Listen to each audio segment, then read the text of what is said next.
Olá, tudo bem? Antes de nós começarmos o encontro de hoje sobre estudo bíblico, eu gostaria de compartilhar um vídeo com vocês.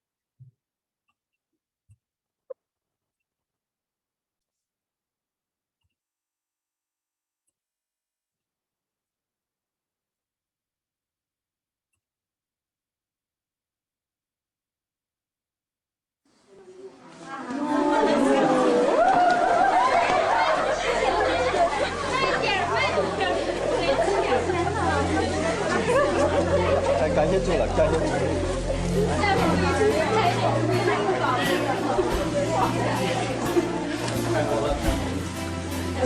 神了，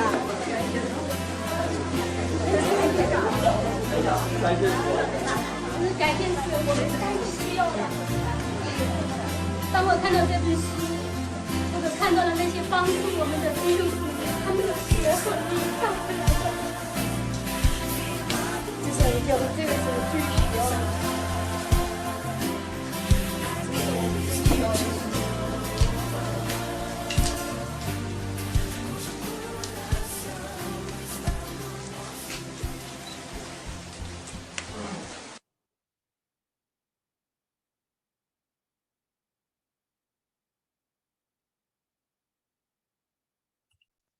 Pois é, esse vídeo, cada vez que eu assisto, ele mexe comigo. O título dele é A Emoção das Pessoas Recebendo a Bíblia pela Primeira Vez na China. Eu não sei quando ele foi gravado, eu não sei se eles estão de fato na China. Aparentemente estão na China, né? Pela forma de falar, ou pelo menos no algum país ali do Oriente.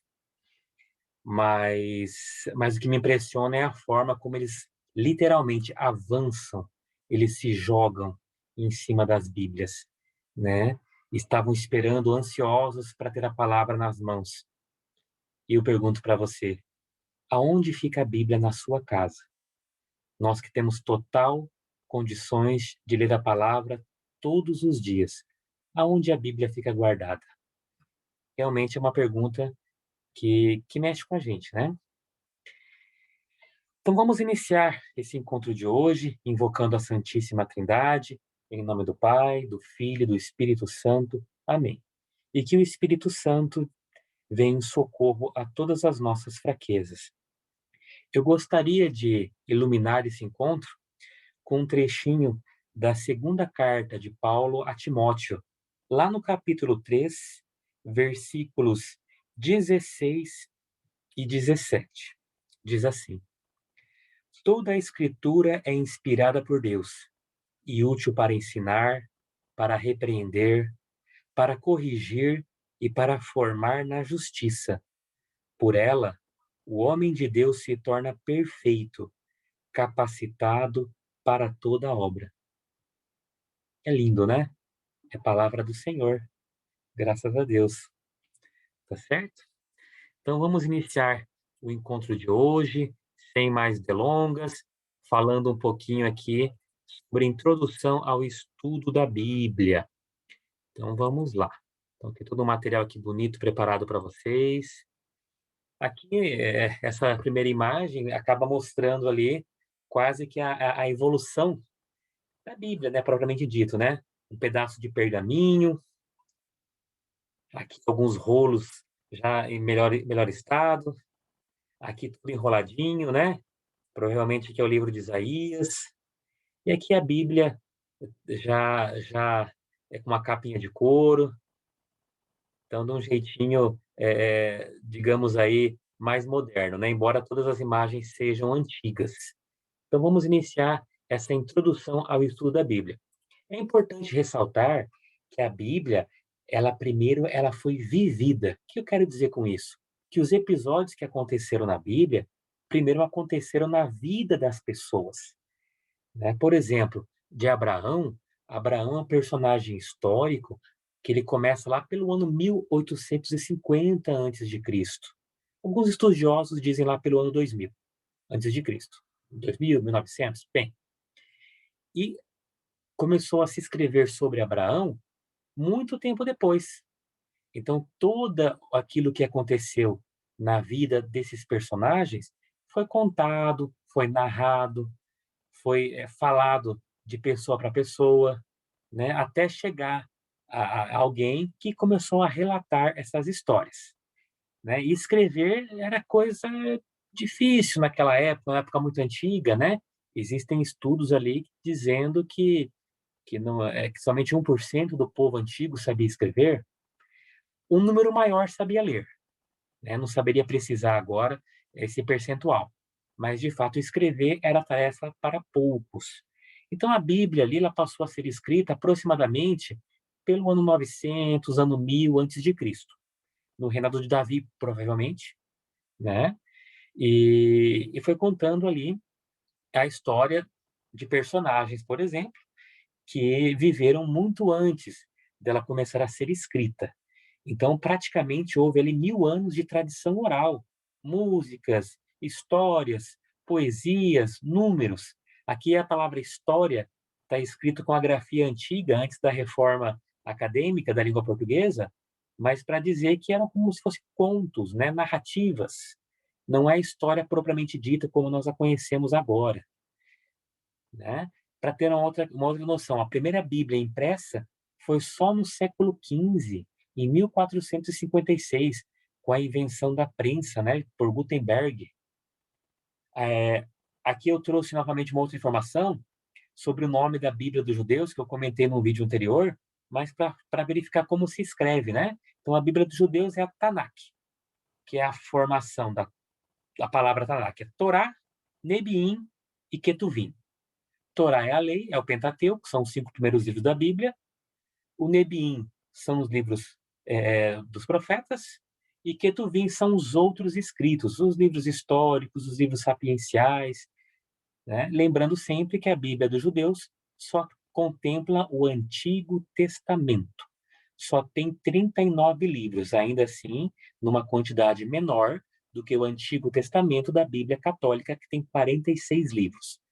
E ali, a Bíblia judaica ela tem uma divisão diferente. Ela se divide em 24 livros, porque ela acaba juntando alguns. Então, os 5 primeiros ali, a Torá, a lei, são 5 livros. Os profetas estão divididos em apenas 8 livros, então tem muitos livros proféticos que estão ali condensados numa única obra, e os outros escritos são 11 livros.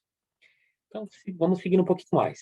Olha só, a Bíblia, ela precisa ser entendida sempre como luz, como aquilo que ilumina o nosso caminhar.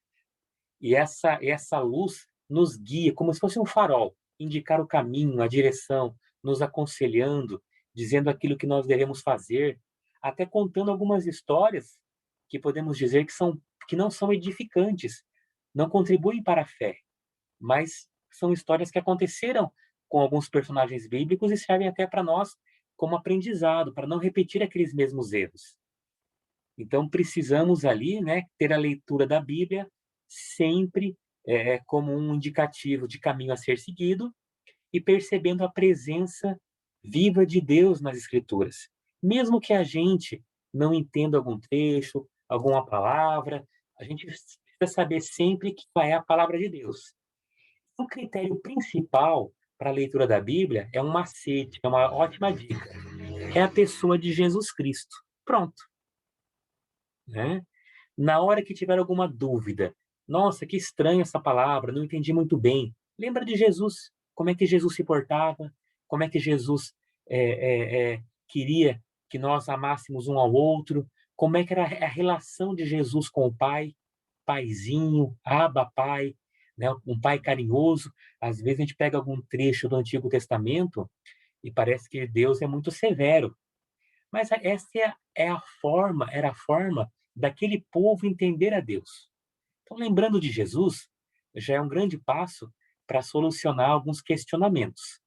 E a palavra-chave ali, né? O texto-chave, João 10, 10.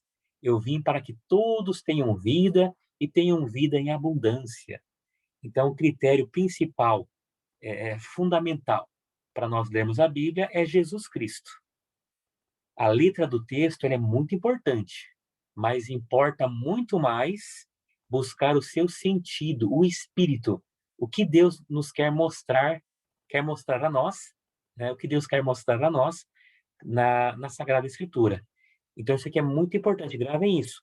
Mais importante do que buscar ali o sentido literal daquilo que está escrito, né? É buscar o sentido espiritual. E a Bíblia, ela está dividida em dois grandes eixos, né? O Antigo Testamento e o Novo Testamento. É claro que ela também tem outras divisões, né? Tem outras divisões. Podemos dividir, por exemplo, o Antigo Testamento no Pentateuco, que são os 5 primeiros livros, nos livros históricos, em livros sapienciais, né? Livros proféticos.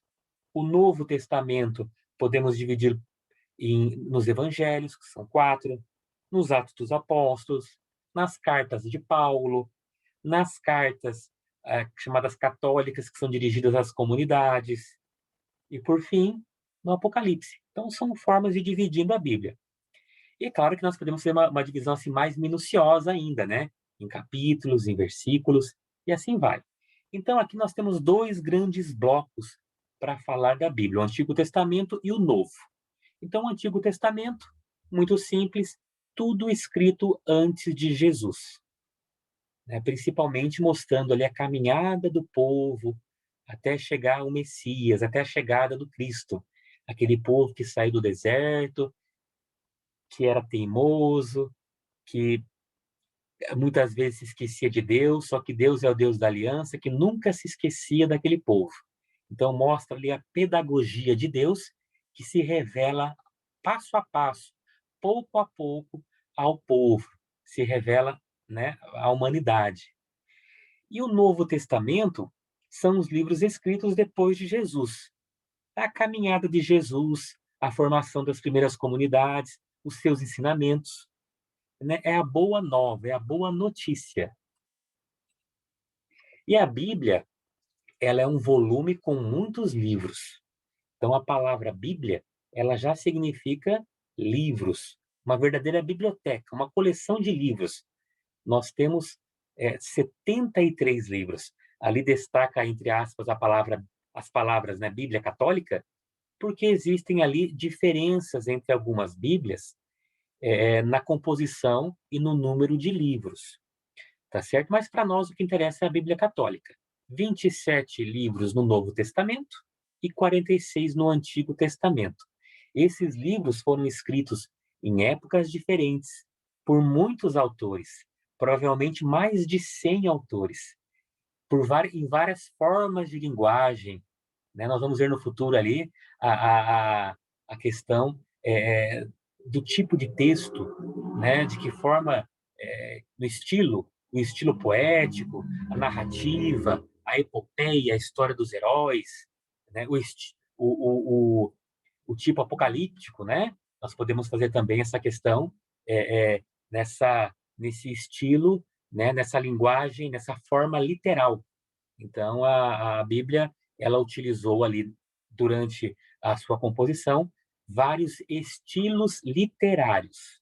Então, vários estilos literários, novelas, né?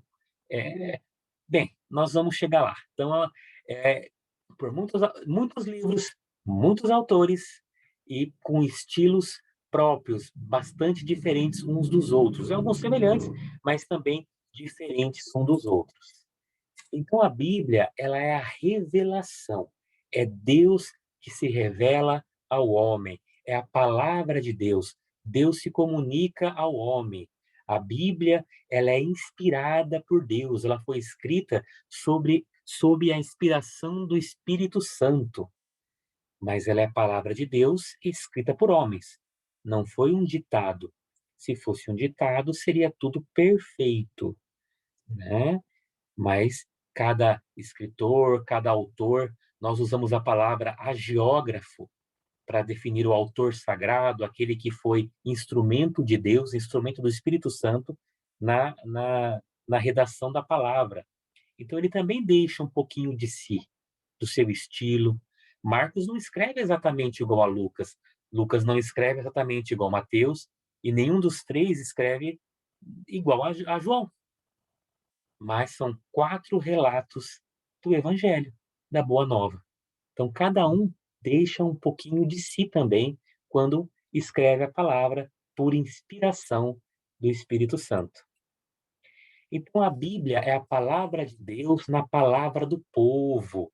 Ela não caiu prontinha do céu, né? Então, Deus não, ele não se revela de forma mágica, fora da história. Deus vai se revelando no contexto, na caminhada, no contexto do povo, né? Ele também não dita, como eu disse antes, né? Ele não dita a palavra para que alguém escreva. E a sua revelação acontece na experiência de vida, no cotidiano.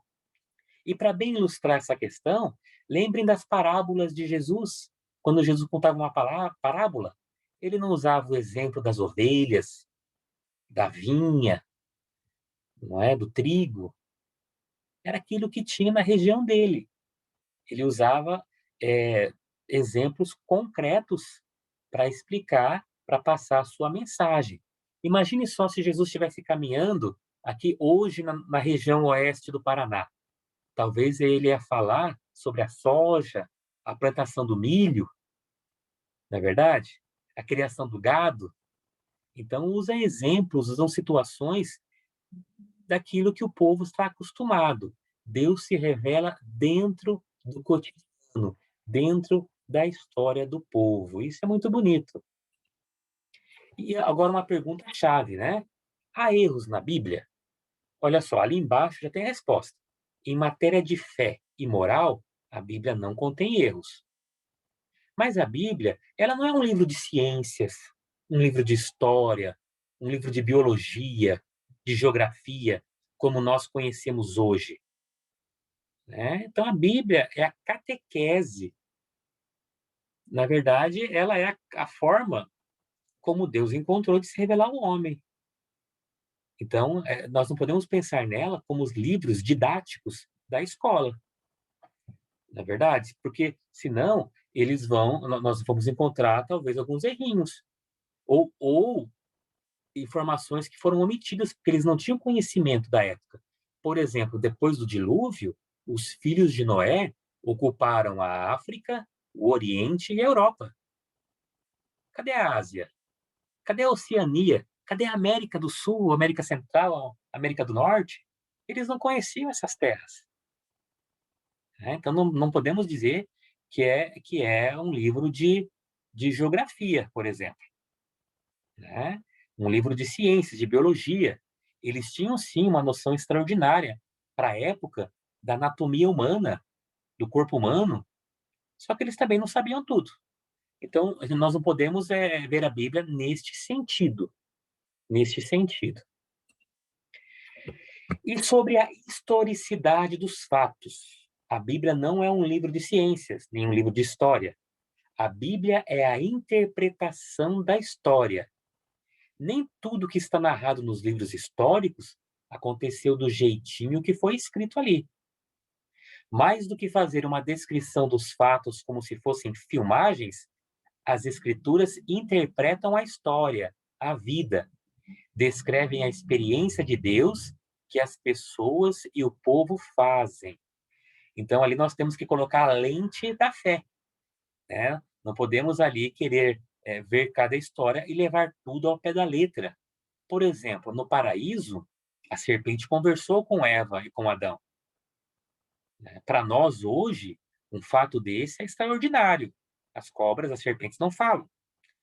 Nós temos um episódio no livro de Números que o Balaão, ele brigou com a jumenta dele e bateu na jumenta por 3 vezes, porque a jumenta, na verdade, estava tentando salvar a vida de Balaão. E ele batia nela, porque ela estava desviando do caminho, e até que a jumenta se aborreceu e falou com ele. Então, para nós também animais falarem, né, Deus pode tudo, mas no nosso cotidiano, isso é algo extraordinário. Da mesma forma, Jonas, que foi engolido por um grande peixe, Deus pode tudo. Deus pode colocar a gente onde Ele quiser, né? Até fazer nós caminharmos sobre a lua. Deus pode tudo. Mas para o nosso entendimento de hoje, é algo extraordinário. Então, mais importante do que nós nos atermos a esses pequenos detalhes é capturar a mensagem, aquilo que Deus quer nos falar. Isso que realmente importa. Essa é a palavra viva, linda, que está aqui disponível, né, com toda a acessibilidade, né, hoje para nós, né? Tem no papel, tem na internet, tem gravada, tem comentada, tem todo, a palavra está em todos os lugares. Nós precisamos apenas procurá-la. Outro ponto que causa bastante estranheza é a conduta moral do Antigo Testamento, principalmente, mas também em alguns pontos do Novo Testamento. Por exemplo, no Novo Testamento, ainda o homem poderia repudiar a mulher. Olha, não quero mais ficar com você, você me aborreceu. Eu vou mandar você embora, eu vou despedir você, você vai embora, vai para a casa dos seus pais, se vira. Não foi isso que José pensou fazer com Maria, quando descobriu que ela estava grávida? E o anjo veio em sonho para ele, né? Dizer, olha, o filho que ela espera é fruto do Espírito Santo. Então, existiam leis severas para aquela época. E então, para nós hoje, que absurdo. Imagina só, né? Desamparar a mulher, abandoná-la como se fosse algo descartável. E a conduta moral do Antigo Testamento ainda deixa a gente assim mais, vamos dizer assim, espantados. Mas lembremos sempre de Jesus Cristo. Pronto, já dei a resposta. Então, o povo, ele veio de uma caminhada, um passo a passo até chegar em Jesus na perfeição. Foram melhorando aos poucos. Sem contar que era uma época muito diferente da nossa. Muitas vezes as pessoas lá tinham que lutar para defender a própria vida. Então era uma época muito, às vezes, estar vivo era apenas questão de ou eu decido lutar ou eu vou ser subjugado, minha família, toda a minha tribo, todo o meu povo vai ser morto se nós não lutarmos. Então, uma época complicada. Então, por exemplo, ali, olha só, o que causa estranheza? Desejo de vingança, principalmente escrito em alguns salmos. Esses salmos nós chamamos eles de salmos imprecatórios. Nós transferimos a vingança para Deus. Peraí, que negócio é esse? Ué, entrega seu inimigo na mão de Deus. Deus cuida dele. Não é muito melhor do que a gente ir lá e cometer uma barbaridade? Se vingar? Né? Deixa para Deus, ó, Deus cuida dele. Né? Tenha ele em suas mãos e que ele não venha atrás de mim. Alguns relatos escandalosos, a lei de Talião, olho por olho, dente por dente, mataram alguém da minha família, eu vou lá e vou matar quantas pessoas da família do meu inimigo até eu me sentir vingado, não tinha limite. Então, a própria lei de Talião, olho por olho, dente por dente, um morto por um morto, vamos dizer assim, já foi uma grande evolução. Já foi uma grande evolução até chegar nos 10 mandamentos, aonde diz não matar. Até chegar em Jesus, que aperfeiçoa tudo. Não é só não matar, mas também é dar meios para que a pessoa sobreviva, contribuir para isso também. A questão da guerra santa, né? Que guerra é essa? Que tem que limpar todo o terreno, limpar toda a terra, matar tudo o que respira, né? Para ser ocupada.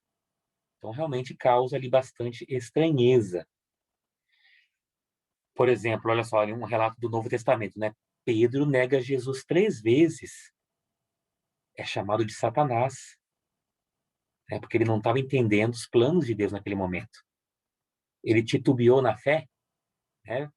Pedro, em alguns momentos, duvidou, teve pouca fé, principalmente no episódio quando Jesus caminha sobre as águas, né? Pedro pede para ir ao encontro do mestre, mas rapidinho, no primeiro sopro do vento, ele já balança ali na fé, e se Jesus não estende a mão para socorrer, ele afunda. Então, realmente, ali é uma conduta diferente. E eu pergunto para você, e essa pergunta serve para mim também, né? Pedro negou Jesus 3 vezes. E quantas vezes nós já negamos Jesus durante nossa vida?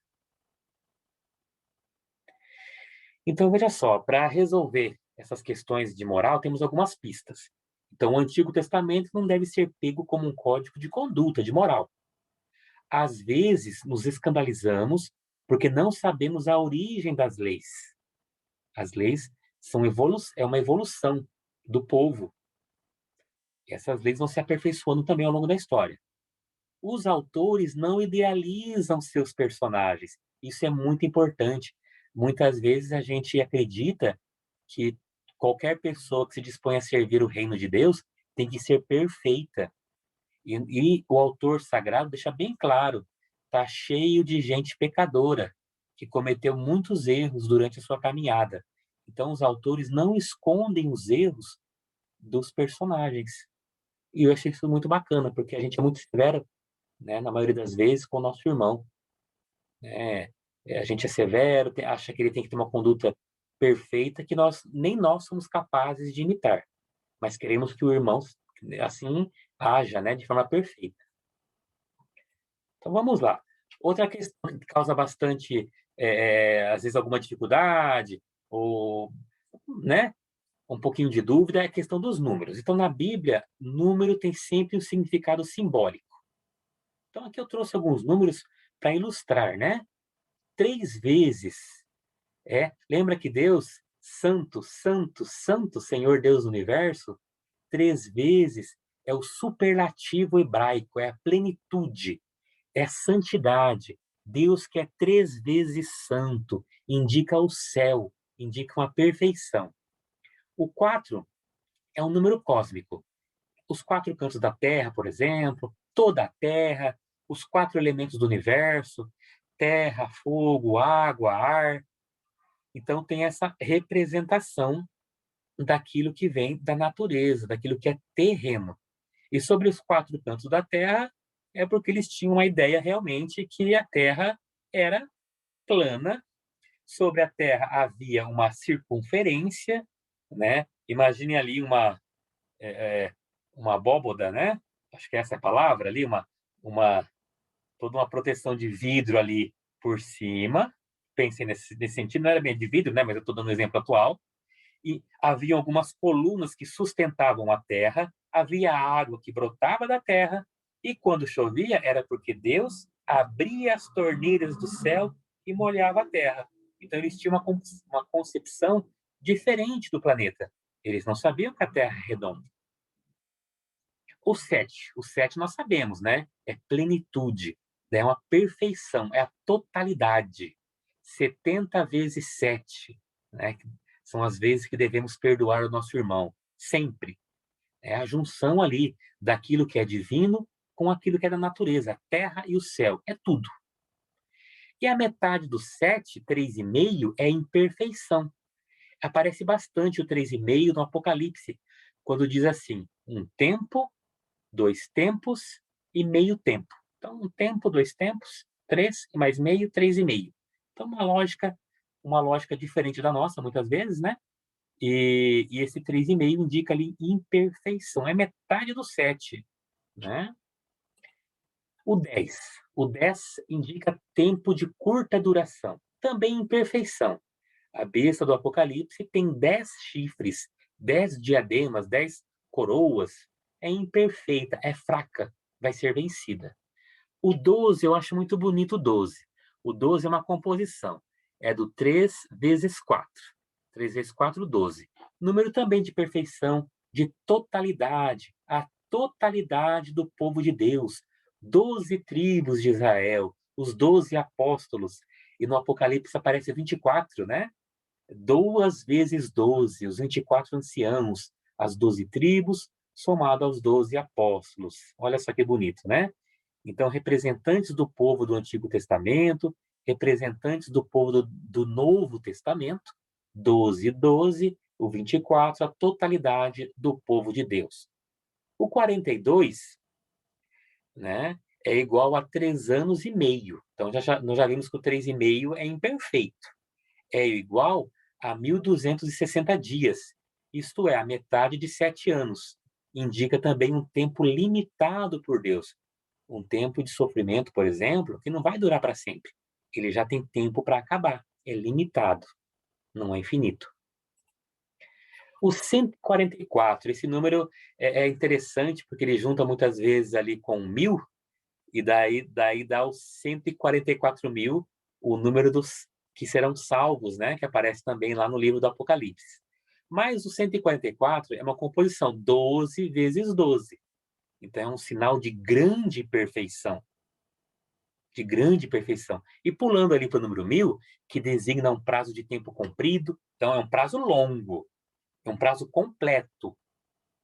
Né? É longo, mas também tem início e tem fim. Um reino de 1000 anos ali, por exemplo, quando se refere. Então, juntando o 1000 com 144 mil quer dizer a totalidade do povo de Deus. Todo o povo de Deus. Né? O povo de Deus na sua completude. Né? Todo o povo de Deus. Não quer dizer que apenas 144 mil pessoas serão salvas. Não é esse critério para salvação. Né? É um símbolo que significa a totalidade, todo o povo de Deus. O 666, né, o 666, é um número que às vezes dá medo em algumas pessoas, porque ele é o número da besta, né, como aparece no Apocalipse. Mas ele é o número de maior imperfeição. É uma lógica, lembra só, é uma lógica diferente da nossa. O que ele quer dizer? Veja bem, o 666 é o cúmulo da imperfeição. Ele é só metade de 12. Então, ele não é a totalidade do povo de Deus, é só metade de 12. Ele está oposto ao número 7. Está na frente do 7 ali, ó. Está se contrapondo ao 7, que é perfeito, e ele está em oposição ao 7. Ele não chega no 7, ele é menor do que 7. Ele não alcança 7. É só metade de 12. É imperfeição.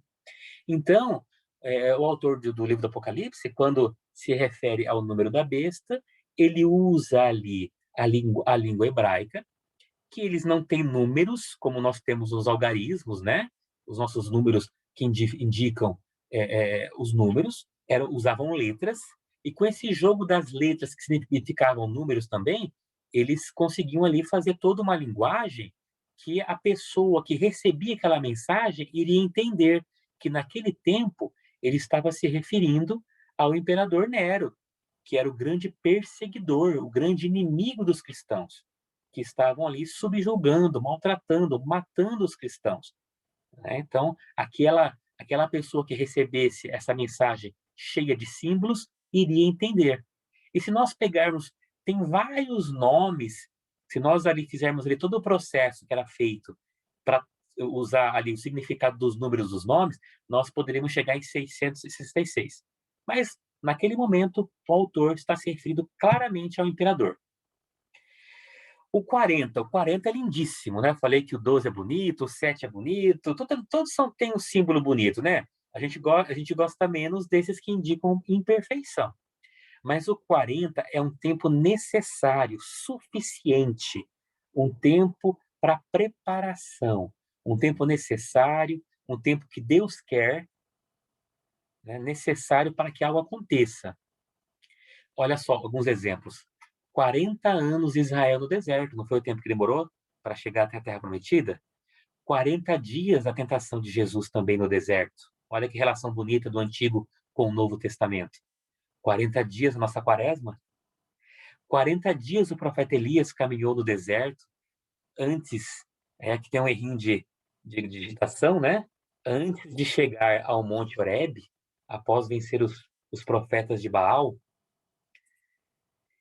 E aqui eu trouxe um monte de exemplo aqui do número 7 na Sagrada Escritura. Né? 6 dias de criação e um 7º dia de descanso. 7 anos de fartura, depois 7 anos de carestia no Egito. Isso no tempo de José. Lembra dos sonhos de José? Nós vamos chegar nesse assunto aí. Os israelitas marcharam 7 dias em volta da muralha de Jericó. Então, são vários exemplos. Né? 7 são o número de pedidos que nós temos no Pai Nosso.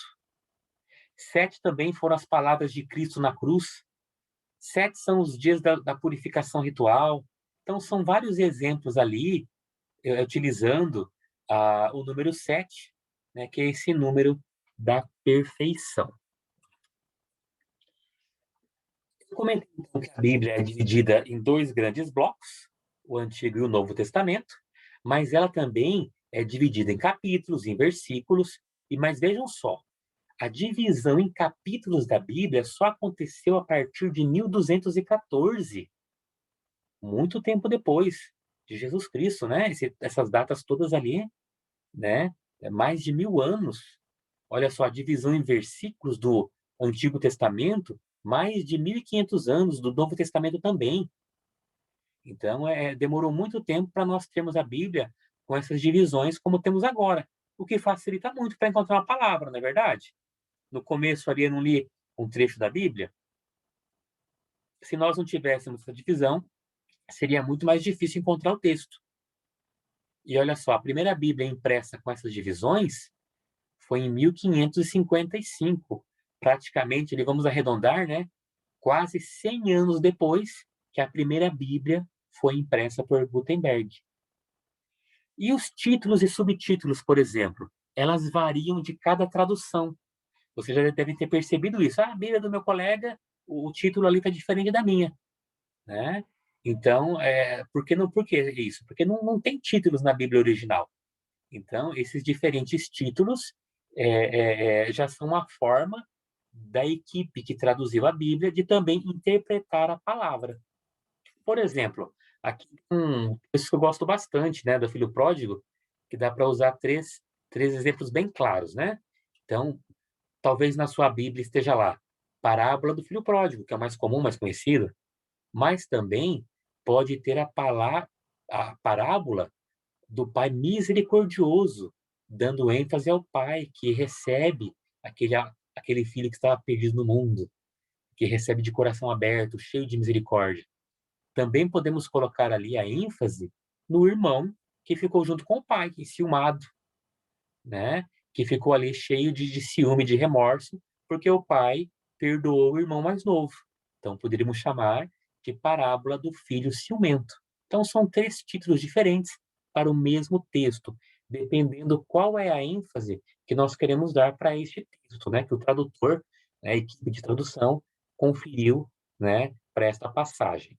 E é claro que os textos também ajudam a gente lembrar do assunto que se trata, né? Às vezes a gente quando fala do filho pródigo, imediatamente vem toda a história na nossa mente.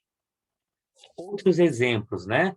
Ali, por exemplo, em Lucas 8, versículo 1 e seguintes, esse texto fala das mulheres que participavam, perdão, as mulheres que participavam do movimento de Jesus, né, que estavam acompanhando Jesus. Então, algumas Bíblias colocam um título assim: Mulheres seguiam Jesus. Outras dão o título de Mulheres acompanhavam Jesus. Outras ainda, Mulheres serviam Jesus. Né? É a mesma coisa seguir, acompanhar, servir? Né? Essas palavras ali, principalmente colocando ali seguir e servir, né? Tem um significado diferente. Né? Tem um significado diferente. Então, por isso é interessante ter várias traduções da Bíblia e comparar as diferentes versões, pois quem traduz já interpreta. Eu, quando quero me aprofundar, eu tenho a Bíblia do meu coração, que é a Bíblia Ave Maria, essa daqui, é onde eu localizo o texto com maior facilidade, tenho todas as minhas marcações, mas quando eu tenho ali uma passagem mais difícil, eu recorro para a CNBB, eu recorro para a Bíblia de Jerusalém, agora eu tenho a Bíblia do Peregrino, é, a Bíblia. Bem, são outras edições que a gente pode buscar ali a referência na hora de um texto que nos causa ali um pouco mais de dúvida. E, de fato, as Bíblias elas trazem ali notas, explicações diferentes uma das outras. Isso enriquece bastante. Bem, para não me estender demais, este assunto eu já tratei num livro anterior, num vídeo anterior, né?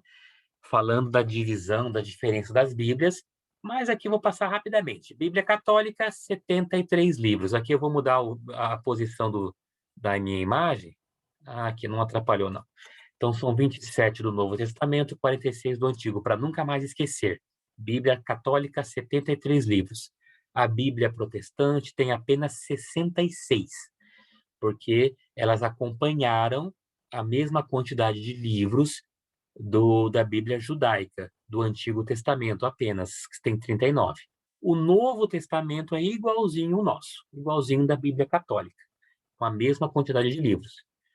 Quais são esses livros, né, que a Bíblia Católica tem, que as outras retiraram, né? Vamos dizer dessa forma. Primeiro Macabeus, segundo Macabeus, Judite e Sabedoria, Eclesiástico, Tobias e Baruque. Também ali temos um pouco mais das adições em Daniel e Esther. Tá? Num futuro nós podemos... Bem, vou aproveitar e explicar, né? Por que que retiraram? Por que que a Bíblia protestante, a Bíblia judaica, ela seguiu essa linha, né? Na verdade, temos que ter em conta o seguinte: Reforma Protestante, 1517. Até lá, até essa época, sem sombra de dúvidas, a Bíblia era uma só. Então, a Bíblia cristã era uma só, não tinha divisão entre protestantes e católicos, né?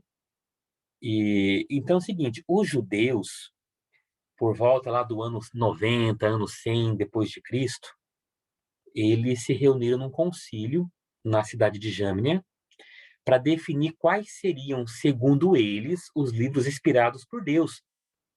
Porque naquela época o cristianismo já tinha florescido, 100 anos depois de Cristo, né? Todo o Novo Testamento já estava pronto. Eles precisavam definir e separar quem era cristão de quem era judeu. Então, eles usaram alguns critérios. O principal foi o seguinte: Terra Santa e Língua Santa. Então, tinha que ser escrito em hebraico e na terra de Israel. Não podia ser escrito, por exemplo, no Egito. Esses dois critérios são os principais. Alguns historiadores acrescentam ainda a questão do tempo, né? Olha, não pode ser, tem que ser escrito até a época de Esdras, né? Depois do exílio babilônico. E também não pode ter contradição com a Torá, que são o Pentateuco, os 5 primeiros livros da Bíblia. Então, alguns acrescentam esses 2 critérios. Daí, transformaria em 4. Então, segundo o conhecimento que eles tinham da época, eles foram retirando esses livros, não foram utilizando. É claro que esses livros foram escritos antes de Jesus e já eram utilizados pela comunidade, eram utilizados, inclusive, pelos judeus. Mas eles achavam que esses livros não foram escritos em língua hebraica. Hoje, eles acreditavam que teriam sido escritos originalmente em grego. Hoje, com muito estudo, né, percebe-se que apenas segundo Macabeus e o livro da sabedoria foram escritos originalmente em grego. Os outros livros, originalmente, foram escritos, sim, em hebraico e depois traduzidos para o grego. Mas eles não tinham esse conhecimento na época. E depois de Lutero, né, mas muito provavelmente Lutero traduziu todos esses livros, porque por muitos séculos depois da Reforma Protestante, ainda as Bíblias, elas vinham com esses livros aí em um apêndice, junto com a Bíblia, digamos assim, com a Bíblia que eles acreditavam que estava completa. Mas ainda assim, eles acrescentavam esses livros num apêndice, né, na parte final da Bíblia, onde diziam assim: olha, nós acreditamos que não são livros inspirados por Deus, mas são livros importantes para edificar a fé. Tá? E nós, católicos, nós sabemos, né, que esses livros são importantes, sim. Né? Nós somos cristãos católicos, nós temos a nossa igreja que definiu esses livros como inspirados, que nos orientou, né, que nos trouxe a nós toda a palavra de Deus. E às vezes uma pergunta que é difícil ter a resposta, né? Quem que veio primeiro, a Bíblia ou a igreja? Primeiro nasceu a igreja, depois veio a Bíblia. E sobre as línguas que compuseram, né, a Bíblia? Então, a Bíblia, ela originalmente foi escrita no idioma hebraico, depois foi traduzida para o grego, isso na época de Alexandre o Grande, né, a conquista de grandes territórios, né, o grego tornando ali um idioma importante, né, toda a cultura grega até hoje, né, a gente é reflexo também dessa influência dos gregos, dos romanos, da cultura judaica também, em muitos aspectos, né? Depois veio a dominação de toda aquela terra, daquela região pelos romanos, e os romanos, né, a língua era o latim. E só depois, muitos séculos depois, é que a Bíblia foi traduzida para outros idiomas. Ali, talvez, a tradução mais famosa é justamente a tradução de Martinho Lutero, do alemão, do latim para o alemão, tá certo? Então, ali é um pequeno, uma pequena trajetória dos idiomas que compõem a Sagrada Escritura. Hebraico, originalmente, claro, alguns trechos em aramaico, mas é pouco. Hebraico, depois traduzida para o grego, o Novo Testamento escrito em grego. Existem ali alguns historiadores que defendem que houve ali uns primeiros escritos em aramaico, né, atribuindo inclusive a Mateus. A Bíblia, na edição de Jerusalém, ela tem uma cronologia do Novo Testamento, ela cita ali, olha, escritos de Mateus em aramaico, Evangelho de Mateus em aramaico. Essa não é a teoria, digamos assim, que seja mais atual, né? Na atualidade, é quase que um consenso que o primeiro evangelista a escrever, a redigir, foi Marcos, tá certo? Mas isso são informações históricas que em nada, digamos ali, afeta o texto sagrado. Só para falar de informação histórica e dar um nozinho na cabeça de vocês, é uma brincadeira, não vai dar nozinho nenhum. É só para ver, porque tem estudiosos e nem todos, às vezes, defendem as mesmas questões com relação a fatos que, na verdade, em nada atrapalham a interpretação da Bíblia, que é a palavra de Deus. Uma outra questão, nós questionarmos quem foi o autor da Bíblia humano, não tem problema nenhum. Será que Moisés escreveu todo o Pentateuco? Será que ele não teve ajuda? Será que não foi escrito ali por outras pessoas em uma outra época? Isso não tem problema nenhum. Nós sabemos que o grande autor da Bíblia é Deus. O próprio Paulo, Pedro, olha só, a carta de Pedro, a primeira carta de Pedro, ela termina dizendo o seguinte, que quem redigiu, olha, foi Silvano. Silvano que utilizou a caligrafia dele. Pronto. Né? Pedro estava lá junto com ele, né? Tem toda a ideia, né? Aquilo que Pedro quis transmitir com a mensagem, e ele teve lá um secretário para redigir. Paulo também, algumas das cartas de Paulo estão assinadas ali digamos, pelos seus secretários, pelos seus discípulos, e não tem problema nenhum, né?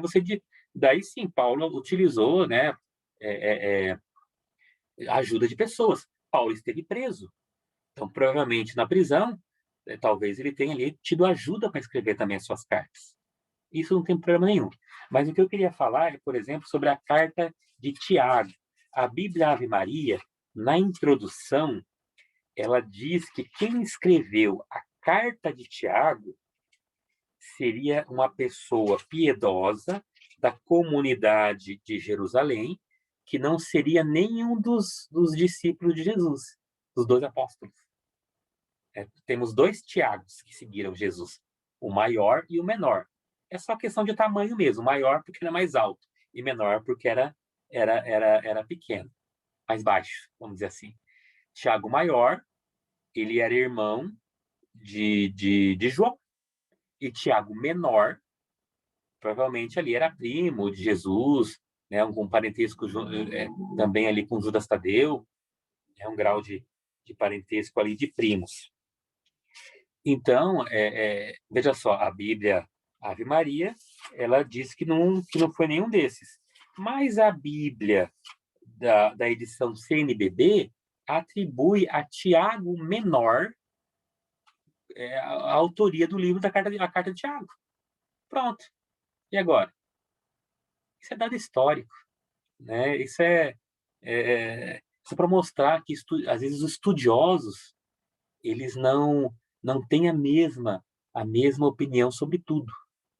O importante é o seguinte: sobre a interpretação da palavra, nós temos a autoridade da nossa igreja, para não dar confusão, para cada um não achar qualquer coisa, né? Então, por isso que é importante, nós temos aí a igreja que é mãe e mestra, que é a nossa segurança na interpretação da palavra de Deus. Um grande abraço e nos vemos, né, se Deus quiser, e muito em breve, vamos dizer assim. Até lá. Tchau, tchau.